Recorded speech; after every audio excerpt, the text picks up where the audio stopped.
आज चुनाव में पीओके पर बहुत बात हुई। पिछले 10 दिनों का रिकॉर्ड आप उठाकर देख लीजिए। पीओके पर जबरदस्त बातें हुई। अगर देश के गृह मंत्री पीओके पर बोल रहे हैं तो ये बिल्कुल आप मत समझिए कि बातें हवा हवाई हो रही हैं। अगर देश के प्रधानमंत्री पीओके पर बोल रहे हैं तो समझ लीजिए कि कुछ तो जरूर होने वाला है। अगर इन बातों को पीओके में हाल फिलहाल होने वाली घटनाओं से जोड़कर आप देखेंगे तो आपको इसकी की पूरी क्रोनोलॉजी समझ आ जाएगी। आज पीओके में क्या हुआ और जो हुआ उसका नई दिल्ली से कनेक्शन कैसे जुड़ गया, सब कुछ जानिए इस रिपोर्ट में।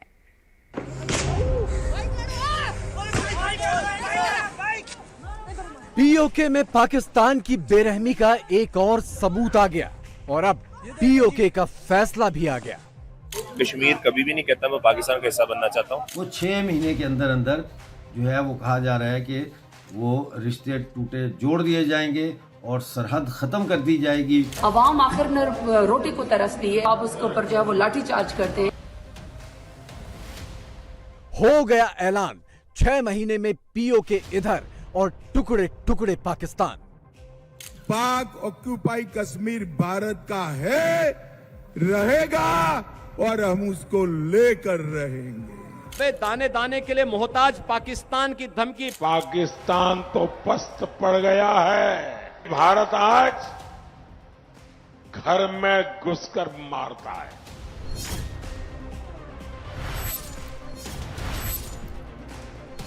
पीओके पर पाकिस्तान कैसे कब्जा कर रहा है? ऐसे कर रहा है। पाकिस्तान की सड़कों से निकलने वाली पीओके की बसों पर जबरन पाकिस्तानी नारे पोतकर फौज की शह पर कट्टरपंथियों की भीड़ पीओके की बसों पर कब्जा करके ये जता रही है कि पीओके पर भी उसका कब्जा हो गया। Kashmir basically is not Pakistan, ठीक है। ये आप एज ए पाकिस्तानी है? मैं एज ए पाकिस्तानी कह रहा हूँ कि हमें रियलिटी पे रहना चाहिए। कश्मीर ने आपके साथ इल्हाक किया हुआ है, ठीक है। आपने उसको पाकिस्तान डिक्लेयर नहीं किया ना। अगर आप मुझे कह रहे हैं एज ए पाकिस्तानी, आप कह रहे हैं, मैं कैसे ना कहूँ, आपने अगर वो पाकिस्तान है तो आपने उसका वज़ीर-ए-आज़म लहदा क्यों रखा हुआ? ठीक है, आप लॉजिक पे रहे ना। उस साइड के कश्मीरियों ने कभी आज तक कहा कि हम पाकिस्तान के साथ बनना चाहते हैं? मैंने इन दिनों में तो खास तौर पे नहीं, किसी दिनों में भी नहीं था। ये शायद आप आज से कोई 30-40 साल पुरानी बात करें तो शायद कोई समझ आए, लेकिन पिछली कई दहाइयों से ना ऐसा नहीं है। कश्मीर कभी भी नहीं कहता मैं पाकिस्तान का हिस्सा बनना चाहता हूँ। पीओके की हकीकत दरअसल ये है, चंद रोज पहले पाकिस्तानी फौज ने मुजफ्फराबाद और रावलाकोट में जो खून की होली खेली थी उसका नया वीडियो सामने आया है। साफ दिख रहा है कि कैसे पाकिस्तानी फौज निहत्थे लोगों को चारों ओर से घेर कर बेहिसाब गोलियां चला रही है। गोली लगने से घायल एक शख्स सड़क पर पड़ा है और लगातार फायरिंग के चलते बाकी लोग उसे बचाकर निकाल भी नहीं पा रहे। ऐसा ही एक और वीडियो सामने आया है जिसमें एक घायल को कंधे पर लादकर एक शख्स भागते हुए दिख रहा है। पीओके के लोग इन तस्वीरों और इस मंजर को कभी नहीं भूलेंगे और ना कभी वो दिन भूलेंगे जब वो भारत से अलग किए गए थे। योगी आदित्यनाथ के जरिए रोड मैप दे दिया गया है आप लोगों की पाकिस्तान से आज़ादी का। आप लोग अब जश्न मनाएं। 6 महीने के अंदर जो है आप पीओके का हिस्सा होंगे और 6 महीने जब मैंने गिने हैं तो ये अक्टूबर का महीने में ये 6 महीने पूरे होते हैं और सितंबर से पहले जम्मू कश्मीर में इलेक्शन होने हैं। मुझे ये लग रहा है कि इलेक्शन से पहले पहले जो है वो पीओके और गिलगित बल्तिस्तान भारत में शामिल हो जाएगा। वो 6 महीने के अंदर अंदर जो है वो कहा जा रहा है कि वो रिश्ते टूटे जोड़ दिए जाएंगे और सरहद खत्म कर दी जाएगी कि आज एक हिंदू प्रधानमंत्री इंडिया का वो टूटे रिश्ते, मुसलमानों के टूटे रिश्ते जोड़ रहा है। जरा सोचिएगा। पाकिस्तान का मौजूदा सूरत हाल देखिए और उसका भविष्य समझिए। एक तरफ वो पीओके के निहत्थे लोगों पर गोलियां बरसा रहा है, दूसरी तरफ उसका कर्ज रिकॉर्ड 124 अरब डॉलर पहुंच गया है और तीसरी तरफ वो यूएन में कह रहा है कि भारत खतरनाक है और घर में घुसकर मार रहा है। ये जो आतंक का सरपरस्त देश हमें आंखें दिखाता था, धमकियां देता था, आज उनकी हैसियत वैसी हो गई है, न घर का न घाट का, और अनाज भी उनको नसीब नहीं हो रहा। पाकिस्तान तो पस्त पड़ गया है, लेकिन उसके हमदर्द सपा कांग्रेस वाले अब भारत को डराने में जुटे हैं। क्या कहते हैं? पाकिस्तान से डरो, उसके पास एटम बम है, एटम बम। आज भारत में कांग्रेस की कमजोर सरकार नहीं, आज भारत में मोदी की मजबूत सरकार है।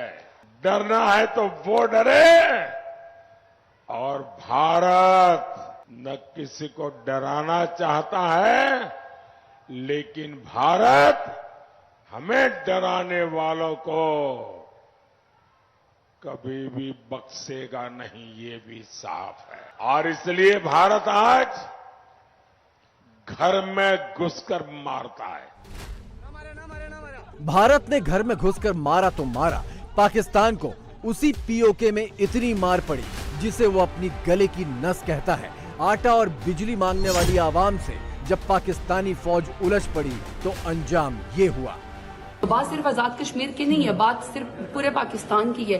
लोग अपने हक के लिए इसलिए हैं कि वो महंगाई का बोझ नहीं उठा सकते हैं। आपको मुल्क की उसकी फिक्र ना हो, और आप हर 2 मिनट के बाद IMF की शराइत पूरी करने के लिए आप कभी बिजली महंगी कर देते, कभी गैस महंगी कर देते हैं। हर रोज जब नया टैक्स बढ़ाएंगे तो आवाम की तो चीखें निकलेंगी ना। आवाम आखिर में रोटी को तरसती है, आप उसके ऊपर जो है वो लाठी चार्ज करते हैं। इज्जतदार लोग हैं हमारे, तो आवाम ने तो फिर इस तरह ही रिएक्ट करना है ना। आवाम की भी सब्र का पैमाना ब्रेज हो चुका है। पाकिस्तान की कहानी बहुत दिलचस्प हो गई है। पीओके के आंदोलन के बाद शहबाज सरकार ने 23 अरब रुपए की सब्सिडी दे दी, तो पंजाब, बलूचिस्तान और खैबर पख्तूनख्वा में भी आंदोलन शुरू हो गए। बाकी राज्यों के लोग भी सस्ते आटे और सस्ती बिजली मांगने लगे हैं। शहबाज शरीफ का मशहूर डायलॉग है कि हमारे एक हाथ में एटम बम है और एक हाथ में कटोरा। ये डायलॉग पाकिस्तान के साथ साथ हिंदुस्तान में भी बार बार याद किया जा रहा है। क्या कहते हैं ये लोग? कहते हैं कि पाकिस्तान को धमकी मत दीजिए, उसके पास एटम बम है। हमें आश्चर्य होता है, अबे दाने दाने के लिए मोहताज पाकिस्तान की धमकी भारत जैसे बड़े देश को देते हैं, जो दुनिया की सबसे बड़ी उभरती हुई अर्थव्यवस्था है। तनिक भी शर्म नहीं आती है कांग्रेस और समाजवादी पार्टी के नेताओं को। एक और भारत है मोदी जी के नेतृत्व में 80 करोड़ लोगों को फ्री में राशन दे रहा है, और दूसरी तरफ पाकिस्तान है 23 करोड़ लोग भूखों मर रहे हैं वहां पर। 23 करोड़ की कुल आबादी, और वो अभी भूख से मर रही है। जो पाकिस्तान का राग अलाप रहे हैं, 4 जून का उनका बोरिया बिस्तर बंद करके पैक करके उनको बोलो जाओ पाकिस्तान, भारत पे बोझा मत बनो, पाकिस्तान में जाके भीख मांगो। पीओके से बहादुरी दिखाकर या यूं कहें कि नाक कटवाकर लौटी पाकिस्तानी फौज पूरे पाकिस्तान में मशहूर हो चुकी है। शायरियां चल रही हैं कि पाकिस्तानी फौज तो अपने लोगों से ही लड़ने में व्यस्त है, दुश्मन से क्या लड़ेगी। मुर्शिद हमारी फौज क्या लड़ती हरीफ से, मुर्शिद हमारी फौज क्या लड़ती हरीफ से, मुर्शिद उसे तो हमसे ही फुर्सत नहीं मिली। अपने लोगों से लड़ने वाली सरकार, अपने लोगों से लड़ने वाली फौज, बिना जनादेश की सरकार और आतंकवादी विचारधारा वाली फौज। पाकिस्तानी सरकार और पाकिस्तानी फौज के लिए ये जुमले भारत में नहीं, खुद पाकिस्तान में इस्तेमाल किए जा रहे हैं। लेकिन चुनावी सीजन में पीओके को लेकर छिड़ी सरगर्मी में भारत में भी ये जुमले जमकर दोहराए जा रहे हैं। आए दिन पाकिस्तान से आलिया, मालिया, जमालिया घुसते थे, बम धमाके करते थे। मोदी जी की सरकार में उरी और पुलवामा पर हमला हुआ, 10 ही दिन में सर्जिकल स्ट्राइक और एयर स्ट्राइक कर नरेंद्र मोदी जी ने पाकिस्तान के घर में घुसकर आतंकवादियों का सफाया। मुझे बताओ, ये पाक ऑक्यूपाई कश्मीर हमारा है या नहीं है? ये ममता दीदी और कांग्रेस डराते। पाकिस्तान के पास एटम बम है, पाक ऑक्यूपाई कश्मीर की बात मत करिए। आज मैं बता कर जाता हूं, पाक ऑक्यूपाई कश्मीर भारत का है, रहेगा और हम उसको लेकर रहेंगे।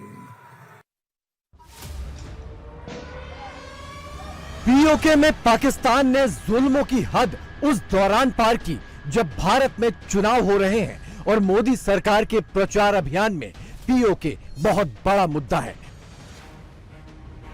मोदी से लेकर अमित शाह और योगी आदित्यनाथ तक के हर भाषण में पाकिस्तान और पीओके के जरिए इंडी गठबंधन पर ताबड़तोड़ वार किए जा रहे हैं। पाकिस्तान ने आनन फानन में पीओके के लिए फंड इसीलिए जारी किया कि अगर पीओके ने भारत से मदद मांग ली तो फिर इलाके का नक्शा ही बदल जाएगा। जब आप दो कंट्री के दरमियान स्टेटमेंट पास होती है तो उसमें टाइम ड्यूरेशन बहुत मैटर करती होती है। इस टाइम पे अब हो क्या रहा है, इस टाइम पे क्योंकि पाकिस्तान के अंदर कश्मीर का इशू बहुत ज़्यादा है, तो इस बार ये मई बहुत ज़्यादा सानिया वाला हमारे लिए रहा है। कश्मीर के अंदर ऑलमोस्ट अब देखें इनकी स्टेटमेंट सपोर्ट कैसे होती है। सपोर्ट इस तरह होती है कि एक लम्हे के लिए तो यहाँ पाकिस्तानियों को भी एक गेस्चर जा चुका था कि कहीं पाकिस्तानी कश्मीर भी इंडिपेंडेंट तो नहीं होने लगा। फिर हमारी आर्मी या रेंजर्स बहुत ज़्यादा गाड़ियाँ गई और रेंजर्स की गाड़ियाँ भी जलाई गई। सिविल नाफरमानी की तहरीक शुरू होगी और एक लम्हे के लिए कुछ लोगों के ऐसे मतलब ओपिनियंस भी थे कि अगर नेबर कंट्री से हेल्प मांग ली जाती है या अल्लाह माफी ऐसी कोई मतलब चीज़ वो खुद इन्वॉल्व होते हैं तो मामला किस तरफ जाएगा। 2024 का चुनाव पाकिस्तान भी बहुत बारीकी से देख रहा है। अब सिर्फ 2 चरण बाकी रह गए हैं और पाकिस्तान को 4 जून के बुरे ख्वाब दिन में ही दिखने लगे हैं। पाकिस्तान ने मान लिया है कि मोदी तीसरी बार भी आ रहे हैं, लिहाजा पाकिस्तान हिंदू शब्द से ही डरने लगा है। ये जो इलेक्शन है that is going to determine कि जो इंडिया की जो लॉस्ट ग्लोरी है ना, that is what India is going to claim इस इलेक्शन के बाद। और सारी की सारी जो बीजेपी है और उसकी जो बीजे की भी फिर आगे से एक आइडियोलॉजिकल पेरेंट ऑर्गेनाइजेशन है RSS, that is their dream moment. उनका ये एक ड्रीम मोमेंट है। वो समझते हैं कि जो नेशनल आइडेंटिटी है उसको चेंज करने की जरूरत है। और इंडिया वो समझते हैं कि ये एक हिंदू कंट्री है और they do not see it as a religious और सेक्टेरियन आइडेंटिटी।